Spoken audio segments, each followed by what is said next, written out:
माझे नाव समर किरण बुलुंगे। मी इयत्ता 4थी शिकतो। माझ्या शाळेचे नाव राजाराम शेठ विद्यालय।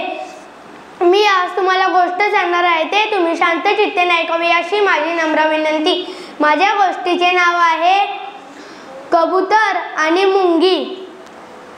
उन्हाळ्याचे दिवस सुरू होते। सर्व ठिकाणी उन्हाळा चालला होता। एका मुंगीला खूप तहान लागली होती। ती पाण्याच्या शोधात नदीकाठी आली। तिला पाणी भेटले। ती पाणी पिताना नदीत पडली। त्याच्या बाजूला एक झाड होते। त्या झाडावर एक कबूतर राहत असे। त्या कबुतराने त्या झाडाचे पान तोडून त्या नदीमध्ये टाकले। मुंगी त्याच्यावर चढून किनाऱ्याकाठी आली। दुसऱ्या दिवशी एक शिकारी दुपारच्या वेळी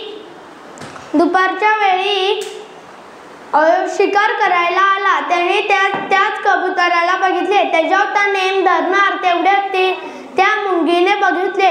त्या मुंगीने त्याच्या पायाला झटकन चावा घेतला आणि त्या खाली कोसळला आणि त्याचा निशाणा दुसऱ्या ठिकाणी बाजूला लागला।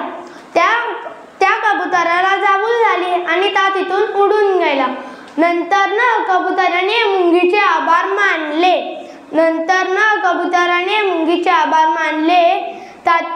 धन्यवाद। तात्पर्य: जो संकटकाळी आपला मित्र मदत करतो तोच आपला खरा मित्र।